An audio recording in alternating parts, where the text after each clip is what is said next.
Hey there, I'm Ryan Harper, and today on The Merge, we're doing real estate market update for a realtor and what it's really like to be out there in the real estate world. And I'm sitting here with Lauren Purdy, and that is her actually name. She's not just a narcissist, but she is, but she's not. Slightly. Yeah. And that's what we're talking about today. So.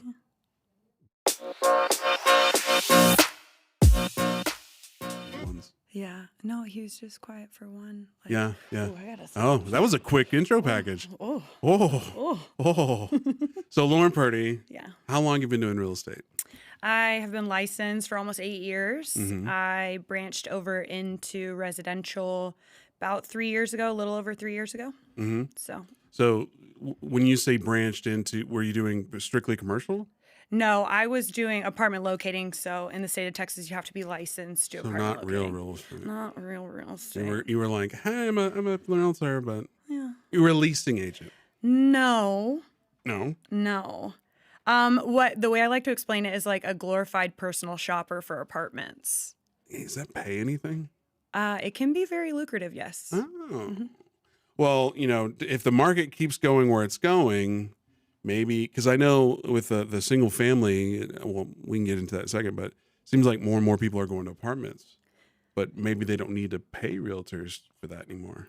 Yeah, there has been a slight decline in the commission structure for management companies paying locators, even though rents are kind of through the roof right now.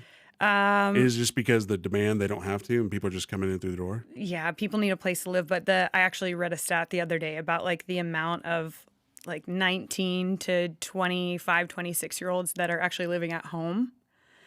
So there's a lot of stuff going on right now.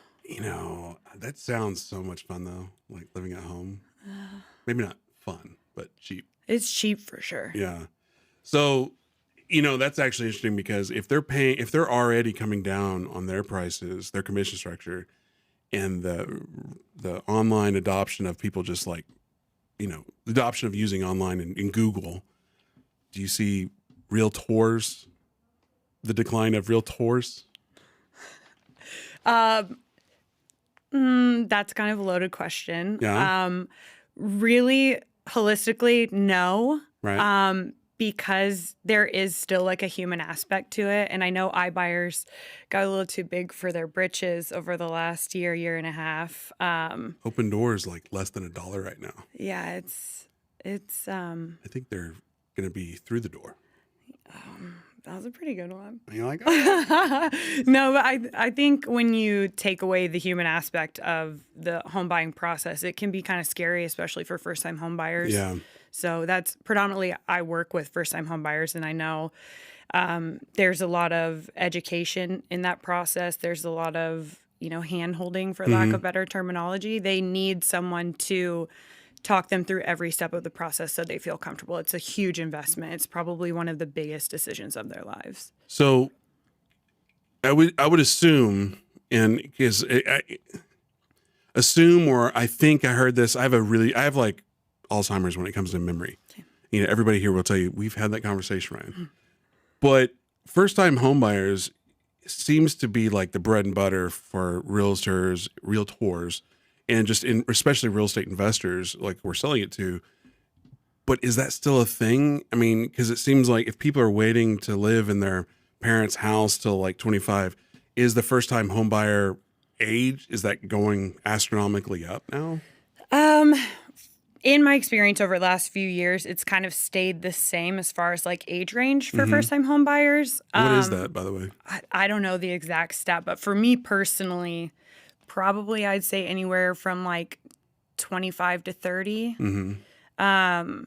Because there's obviously different situations and circumstances for each person. Like some people have maybe generational wealth that they can use for a down payment. But then there's this other section of buyers who they really have to bust their asses to save for a down payment. So as far as the age range changing, I'm sure it has changed. I'm sure there's some great literature on it. Yeah. But in my personal experience, it's been about the same. So in your personal experience, as far as the market, because that's kind of where I want to keep this conversation revolving, is like, a year ago, I don't know if it's this time a year ago or maybe it was a year and a half ago, it was, hey, make an offer. Oh, too late. You need to raise your offer by 25, 30, 50. You better double your offer. Yeah. Like when was that change, or what was that experience like, and what is it like now? Yeah, so coming into residential at the end of 2019, early 2020, it was a pretty stable market at the beginning of 2020 until obviously all hell broke loose and no one could have prepared us for that unprecedented time. So my experience over 2020 and absolutely 2021 was what you're talking about. That, like, I hope you've got a ton of money. I hope you can take care of stuff. And if you don't, I'm sorry, we're going to have to wait, or we're going to have to maybe like settle for something a little bit less than maybe what you want. Right. And then I think probably July or August of this year, 2022, we saw like a colossal shift. One thing I keep hearing is the coming crash. There's a crash coming. It's coming. And it's like, it's something that as investors, I've been hearing for 12 years. You've been hearing it ever since 2013. I've been hearing, oh, there's a crash coming. The big one's coming. It's coming again. And it's just like, yeah, you have plateaus and you have this little fluctuation. But now it's like mainstream, and it's not just real estate. It's like the market, the cryptos, the Bitcoins, all that. Everything's crashing. It's apocalypse. Like, do you see that happening? Like, is that all hyperbole for trying to looks, or what do you think? What's your theory? I know you have a theory or a thought. And it could be you're like, hey, disclaimer, I'm a nobody. I don't know anything. Yeah, disclaimer, I am absolutely not a market economist, nor do I do any forecasting. Yeah. But there's a lot of stats out there. Like, I was listening to this podcast this morning, this guy talking about stats from alto.com, and the days on market right now have doubled year over year from it just in the city of Dallas. I'm not speaking like for the entire United States, but they went from 20 days on market last year to 43 days as of yesterday. So we've seen like over like a double increase in days on market. From when to when? From this time last year. Okay. So that coupled with we're up 65% of active home listings in the city of Dallas. So I'm not old enough, I don't think, to understand a full market crash. The last time the market crashed, I was a freshman in college. But I think perspective there, and I don't have any data on this, because I think if you go to like a seasoned real estate person or real estate, and seasoned, I don't mean disparaging towards you, but like somebody who's been in it for like 20 years. Right. I think if you go back 20 years, average days on market was probably 60 plus days. Right. And then we've just gotten used to this days on market is 3 hours. Yeah. You know, so you got some data there? Oh, yeah. Perfect. This is kind of what I was looking at. Is that days on market, or I don't know? It just says on average, homes in Dallas sell after 32 days compared to 28 days last year. Yeah. But yeah, 5 years ago is more. Well, and it says median price of 400. But I have some friends or clients, actually, Sicilian Brothers, and what they're seeing is houses under 200,000, they could sell like that. Yes. Houses over 500,000, they could sell like that. But that 201 to 499 range, they can't sell. They're just not going. And something when I started doing residential, obviously in a crazy market, price reductions were non-existent. And if there was a price reduction, you were like, there's something wrong with this house. Right. Or this agent was just didn't price it correctly, didn't do their due diligence, whatever. And now a stat again I heard today was price reductions are up 49%. Or like 49% of homes are seeing price reductions right now. So it's 1 in every 2 houses are seeing price reductions. So do you think, could that be less about the market itself and more of the inexperience of the realtors that are working on them? Because in my experience, when it comes to realtors, and again, you got me saying I know, I'm sorry. Hard T. I'm sorry. You got me on the hard to. T. You're welcome. You know, yeah, thank you. You're welcome to the audience, you know, or thank you, whatever. Is typically, in my experience in the investment world, the realtors are the least knowledgeable about the process and what's going on. Obviously, that's just Not everyone. I'm not talking about I'm you at taking all. no offense to this. You shouldn't whatsoever. at all. You're like, I've been doing this 8 years. But it seems like they just overpriced it, but because they were doing that. Oh, look, and there's a little bit of greed factor. Because I know, I was literally just having this conversation about 45 minutes ago. Because 2 years ago, I was looking for a new office space, and I know that commercial real estate is different. Then I get it, but the realtor that I was talking to, they wouldn't negotiate on price. This commercial property been sitting there for years, had been vacant for years, and then you add COVID, nobody's coming to this place, and they would not budge on price. And I'm just like, what is going on here? And I mean, it's still vacant. So I actually have a theory. I don't know what my point there was. That's okay. But I want to circle back to your original please, yes. conversation. Keep me in check. I have a theory on these price reductions and kind of like where they're, obviously it has everything to do with their buyers are coming out of the market. They're afraid of interest rates. Interest rates are actually like pretty standard to years past, but they do look very scary comparatively speaking to a year ago when rates were in the 2s. But I think because people came in 2021 like guns a-blazing, offering, Stupid. 10, 20, 30% over list price, that artificially inflated the value of homes. And so now when we as the experts, we as realtors are running a CMA trying to price out your house when we're listing it, we're running off numbers that are in a database that we use daily. Right. And these are not numbers we made up. Right. These are artificially inflated numbers from a year ago, Right. 6 months ago, 3 months ago. And so, yeah, we are going to put the house on the market for what we believe is a reasonable price because of the stats and the numbers that we've pulled from a very reliable database. But when you look at it like from a bird's eye view, like these artificially inflated prices are not the right prices. Right. So now these realtors that are just doing their job, and for the most part, they're doing a great job, right? They're doing what they've learned and what they've been told.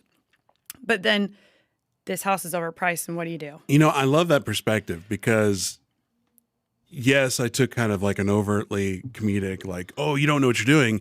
But I didn't take into account that, yeah, they're just doing what the MLS tells them. Yeah. They're just looking at the comps going, well, that one is a like for like, and it's sold for $200 a square foot. So, hey, let's price in the market. We'll do $198 a square foot. And even though $198 is cheaper than that one, it's still miles above what it should be. Yeah. So that's a point I didn't think of. Because it's like this ever-evolving market, right? It's always going to be evolving, but we have just gone from this crazy intense time of how much money do you have? How much money can you put on the table to like, oh shit, my house has been sitting for 43 days. Like, what do I do? Right. Like, well, in the investment world, it used to be when you bought a property, you never, ever, the worst thing you could do was rely on appreciation. Appreciation was never your investment strategy. Speculation, appreciation, hey, that's an added bonus, but you don't buy based on that. Yeah. You buy on what's the ARV, what's the discount you can get at, and then go from there. And like when I first started real estate, it was like, from my investment side, you bought at 65% minus repairs. And then a couple of years, then went to 75% minus repairs. There's idiots that were paying 85% minus repairs for these houses, which is basically taking a loss.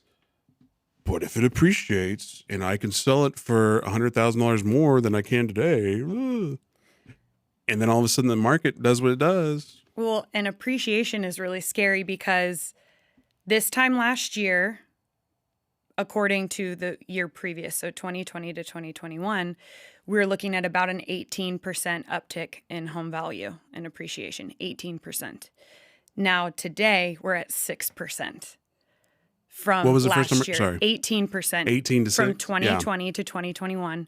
Now, from 2021 to 2022, we're at 6%. Wow. So, like, then again, as a realtor, how do you talk to someone and tell them, oh, this house is going to appreciate this much? Oh, this is what we're seeing year over year, when we saw that big of an uptick year over year, and then now we've gone down 12%. We haven't gone down, but the appreciation has lessened. Right. Which, in depending on what numbers you look at for inflation, Yeah.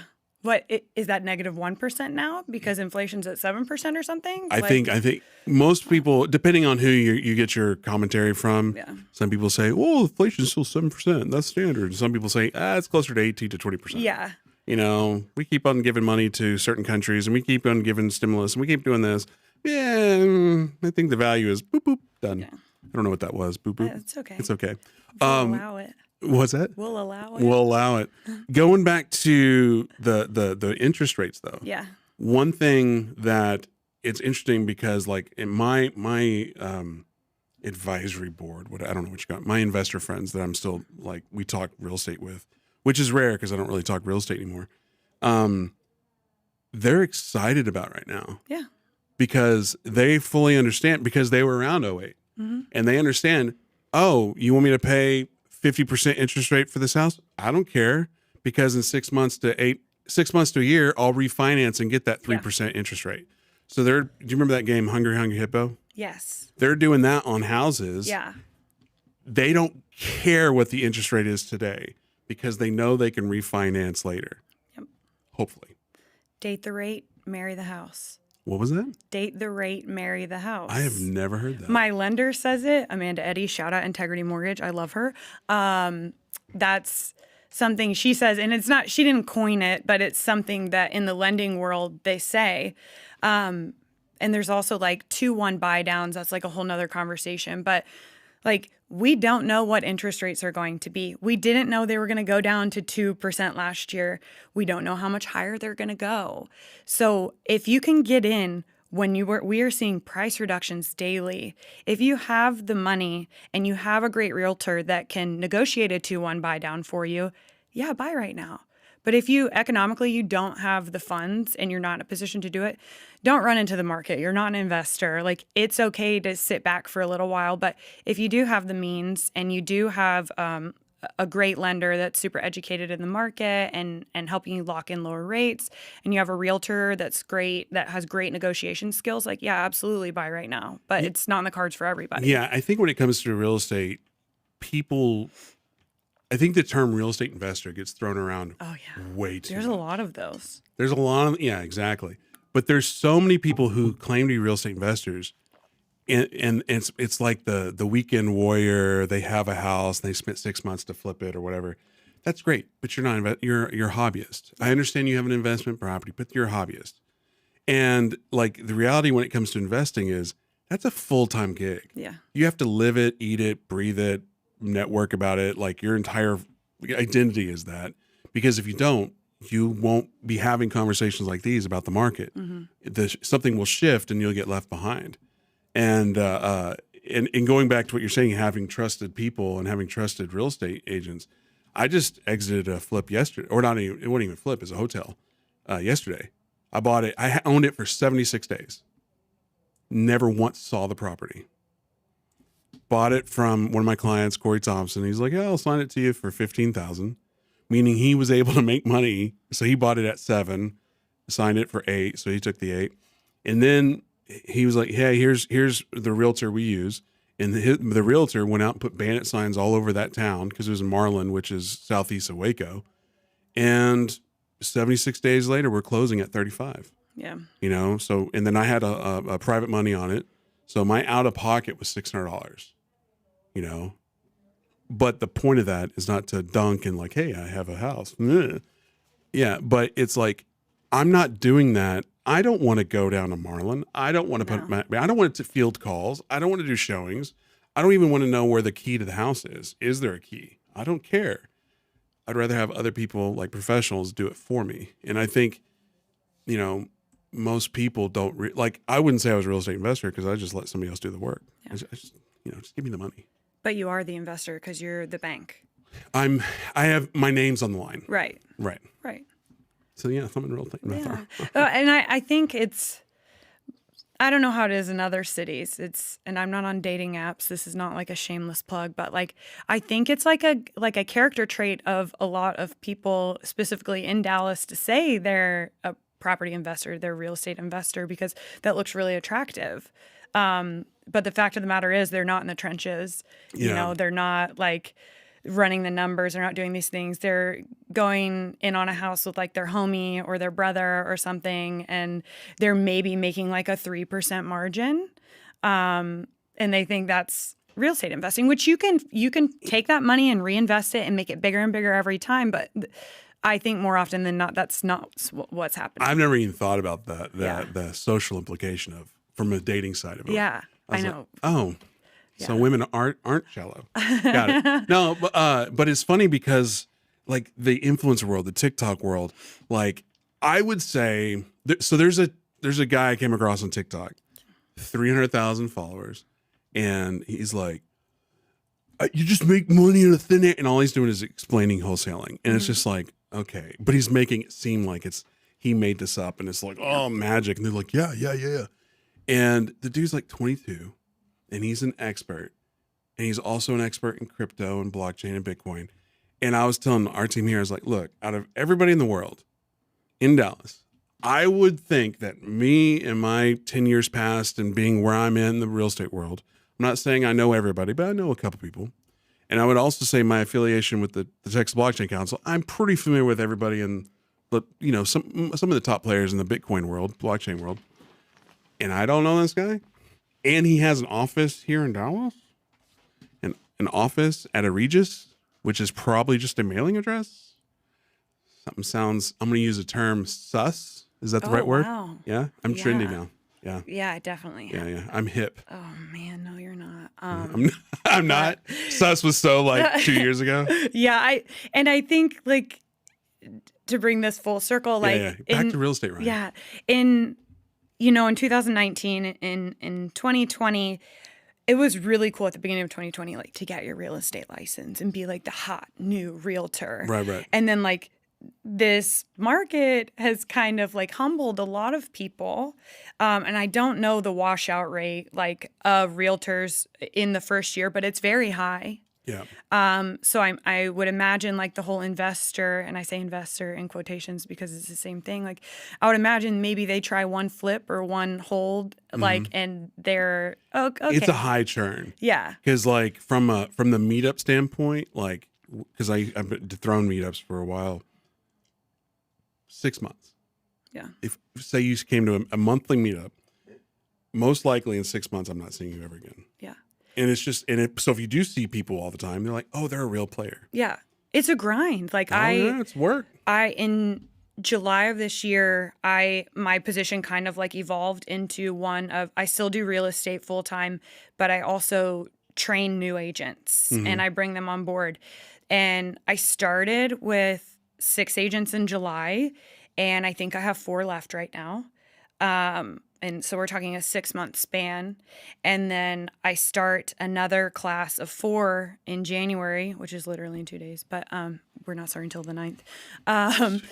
But so at first I was like very overwhelmed at the thought of potentially having like 10 agents underneath me. And then I started to realize like this is not for everyone. And after 3 months, which the first 3 months I truly believe is the hardest to be a realtor because you're probably not going to do much. It's going to be very difficult. So if you can push past that 3 months, if you can push past that next chunk of 3 months to make it 6, and you can get to that year mark, it's about networking, and it's about meeting people and trying to genuinely be yourself and educate yourself as much as you can. And I think a lot of people don't want to put in that work to actually educate themselves and take the time to talk to people about what they do, and not just put this facade for like social media, like, and just go take pictures in houses and think that they're going to sell houses because they look good. Well, it's one is very cyclical, and it's like chasing the easy money. Yeah. So like when the real estate market is on a screamer, and stereotypically it's the early 20 something blonde, blue eyed, skinny cheerleader girl, that's like, oh, I'm going to be a realtor and I'm going to make all this money because I'm hot. And then they do. And you're like, but then the market shifts and they have to actually do something and work. And I'm speaking very general, so please don't. Well, actually come at me. I don't care. Don't come at me.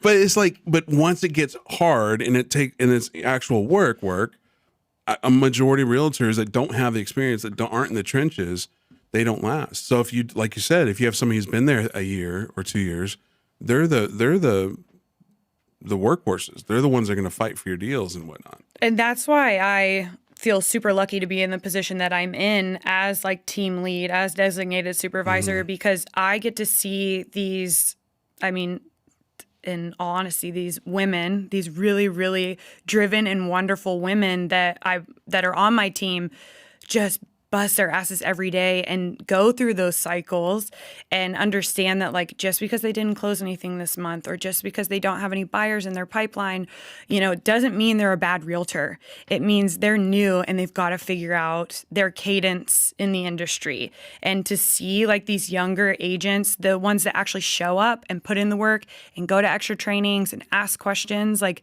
that gives me hope for the next generation of realtors, because I know the old biddies hate us, like late 20, early 30 somethings are like, just like we hate the 20 somethings that think the old biddies are the late 20s, early 30s. No. The old biddies that like are older than me. I thought like, oh my God. I thought you were saying the late 20s, no, early 30s. I am the old biddy to like the early 20 yeah. somethings now. Yeah. So, but yeah, it's. So, this is not really relevant for this conversation, but I'm curious. Have you ever thought why there's more women realtors than, like, say, men?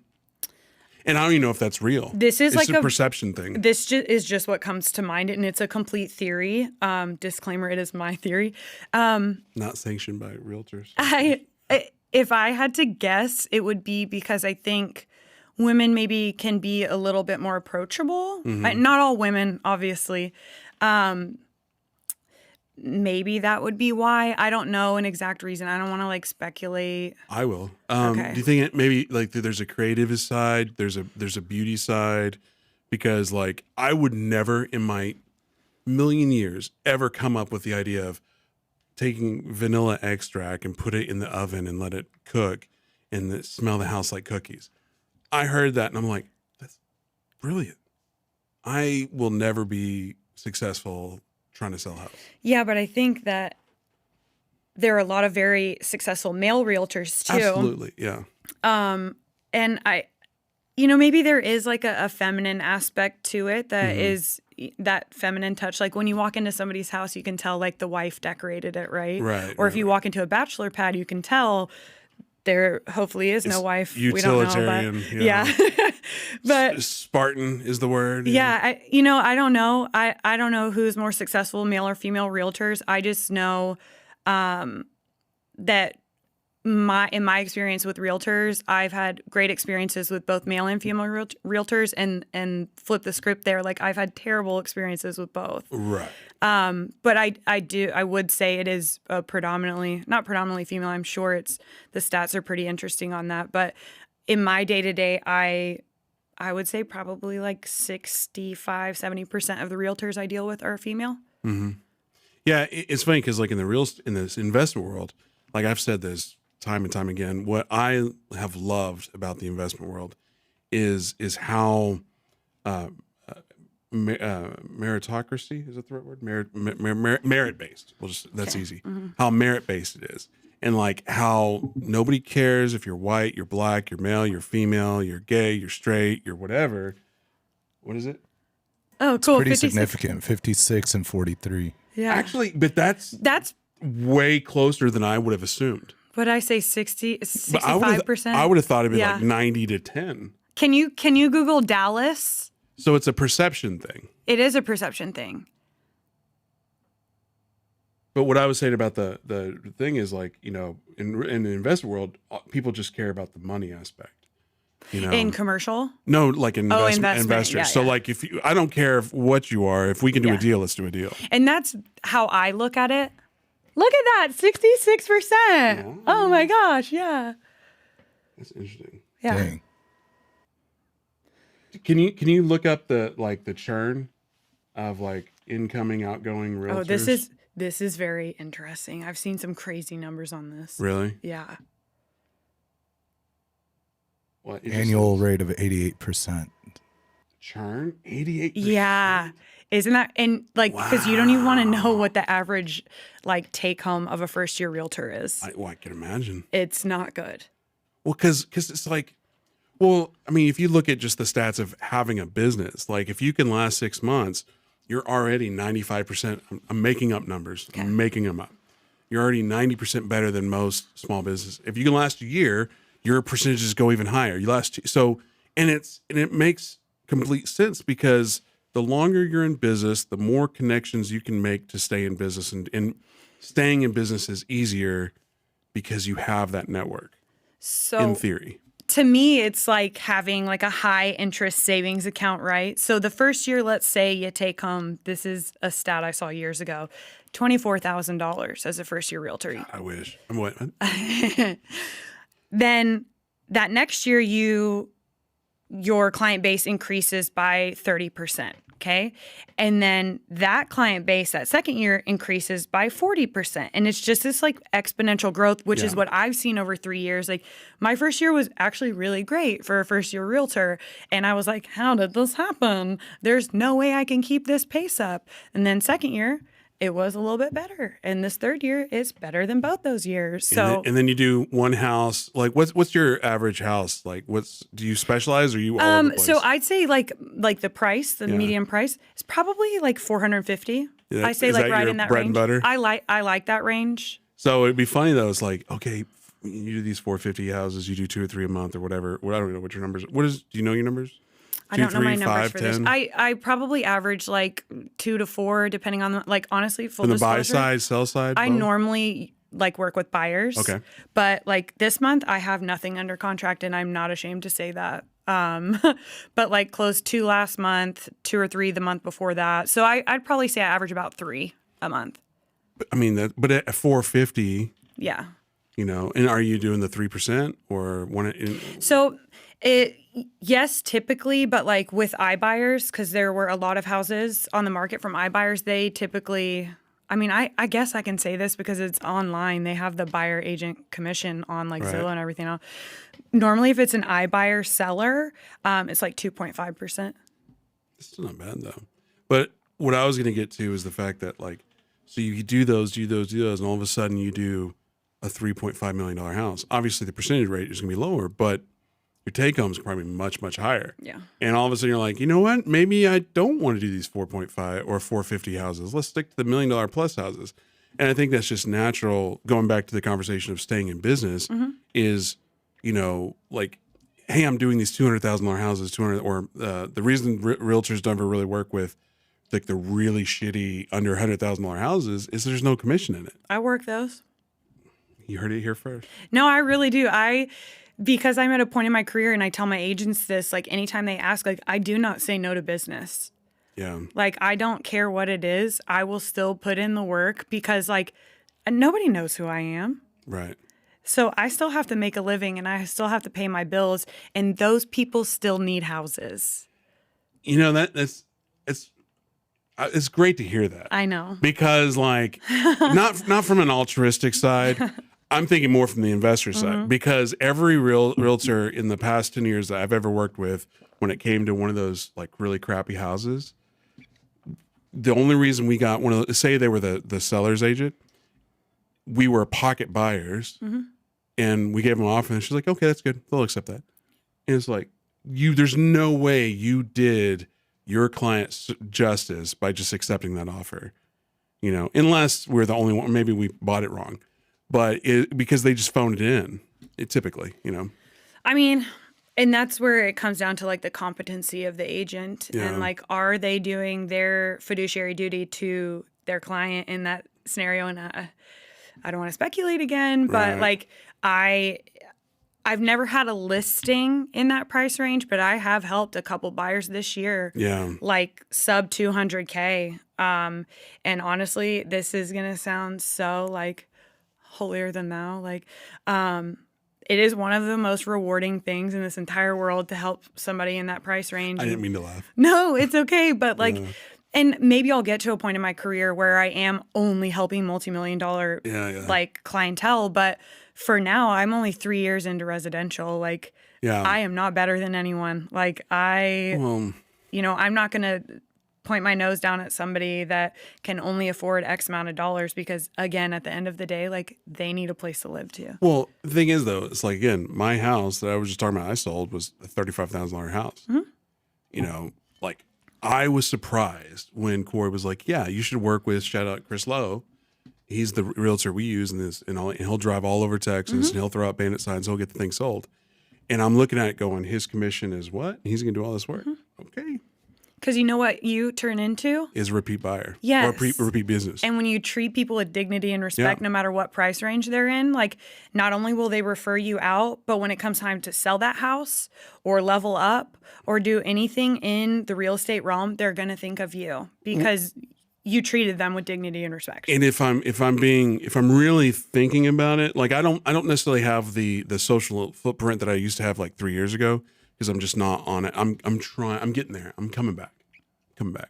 But if this was 3-4 years ago, like I've already given him a lot of like praise on Facebook and like, to me, that's almost like, hey, you should have done this for free because I'm giving you a lot of praise.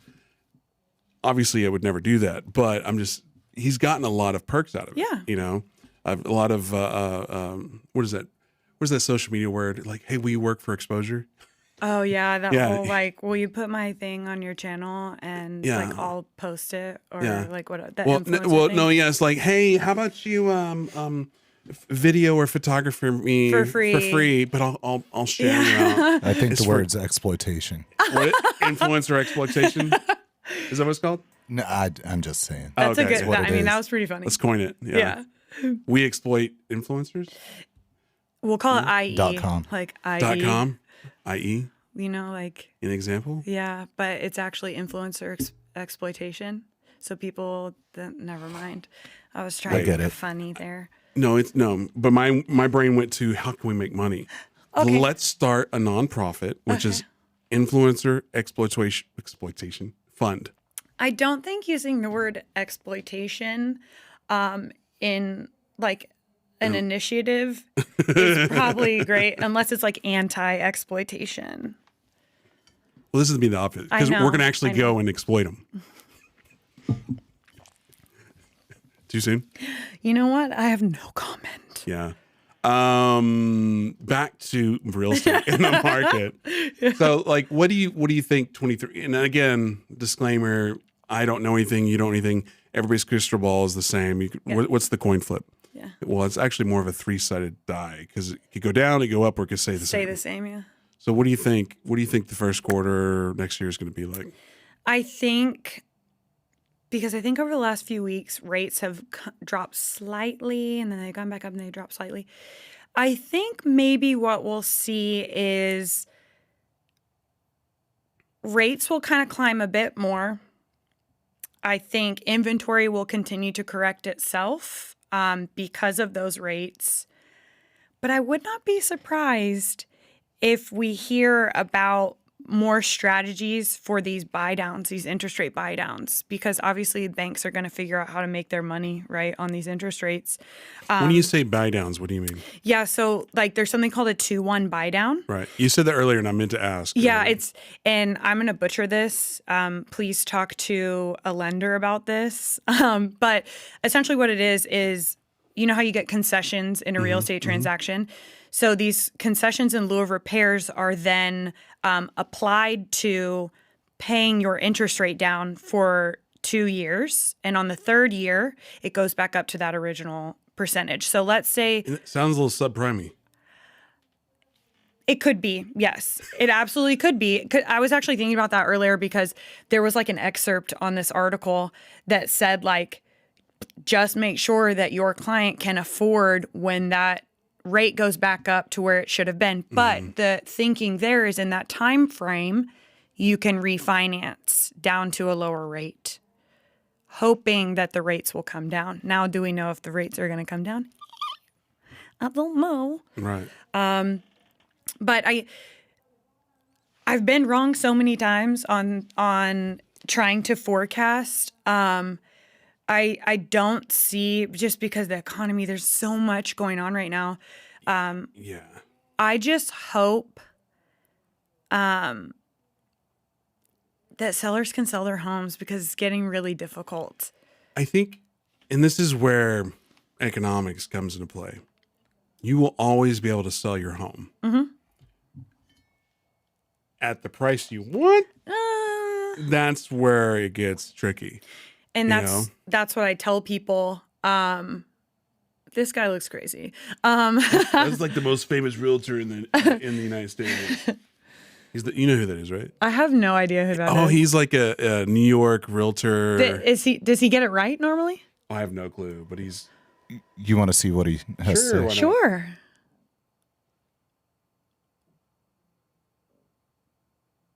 And everyone keeps talking about rising rates, and I feel like I just have to say something. And people keep saying that we're going to go back to the early 1980s. Well, let me tell you something.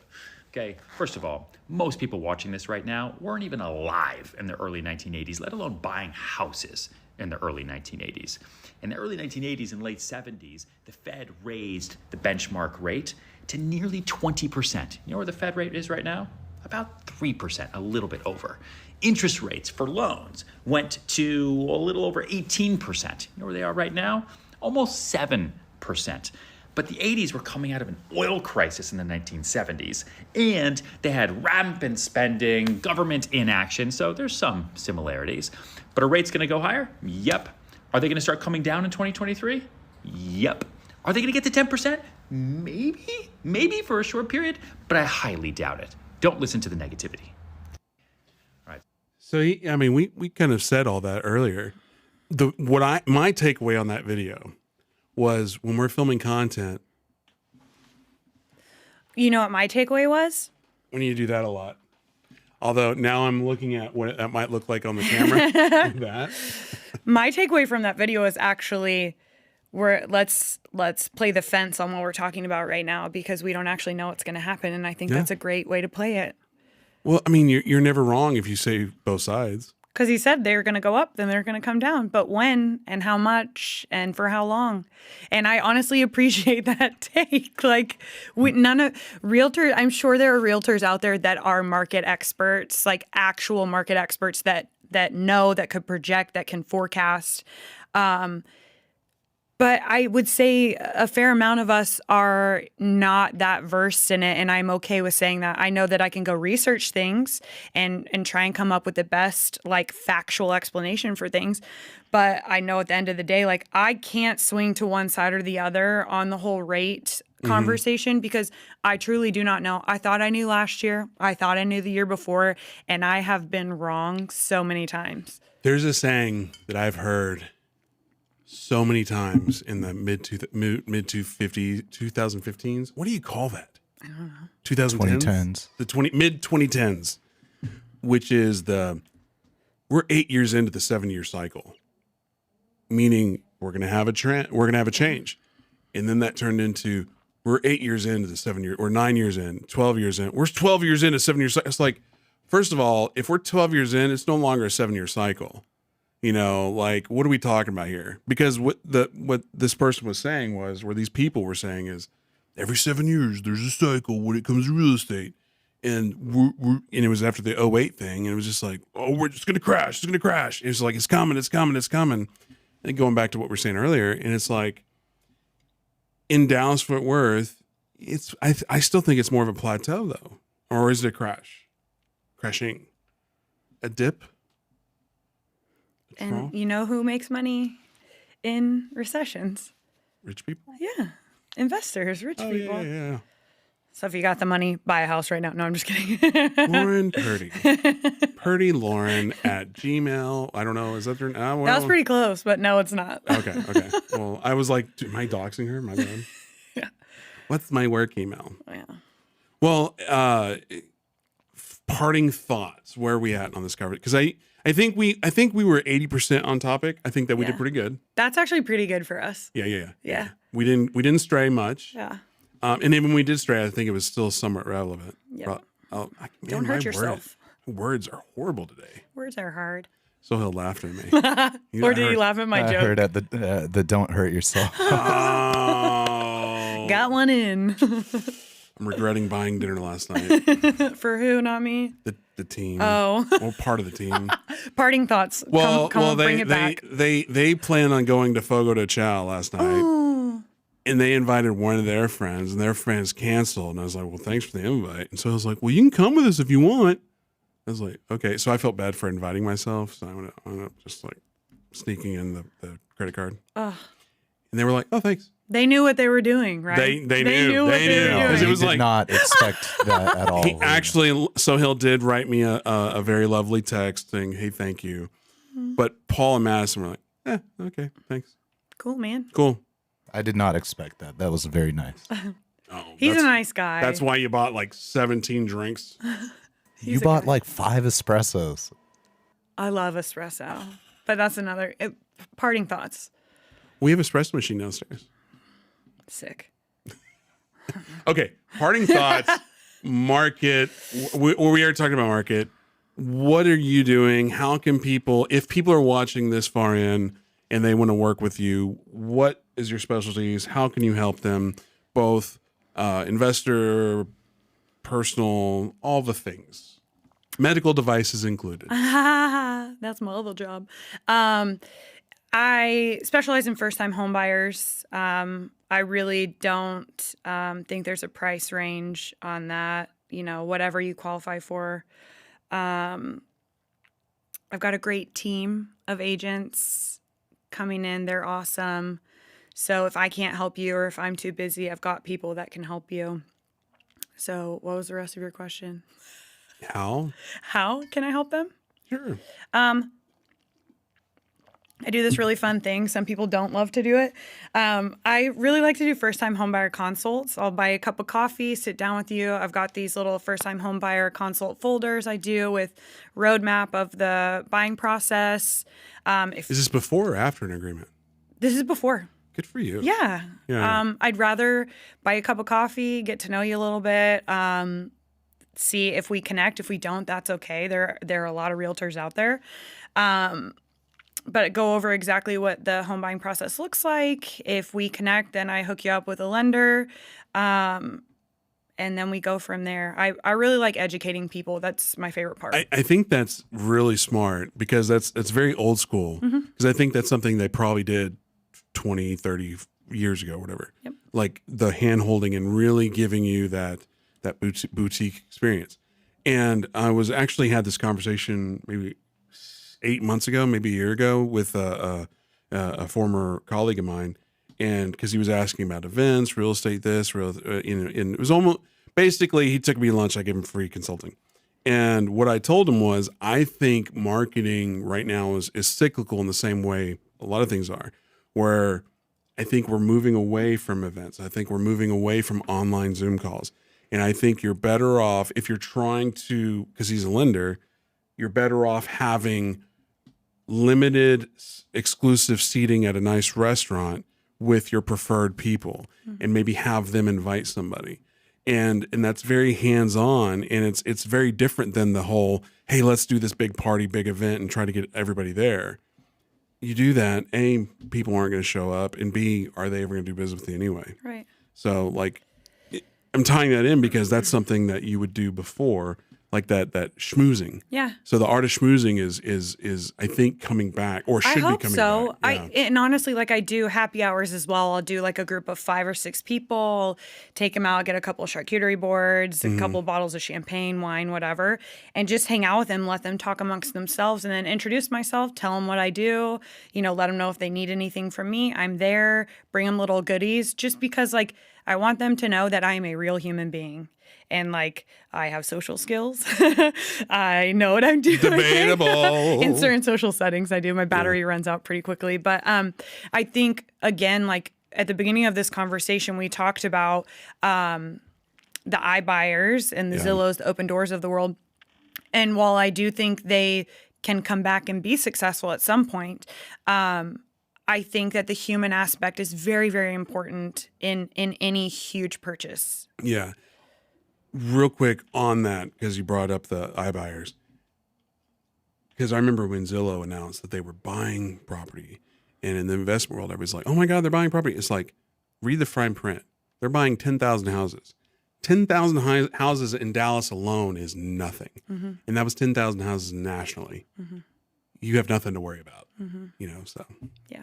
So I think that comes into play is just really understanding numbers and like how, like when you see on the news something happened to one or two people, it's like, well, I mean, 330 million people, not that big a deal, but whatever.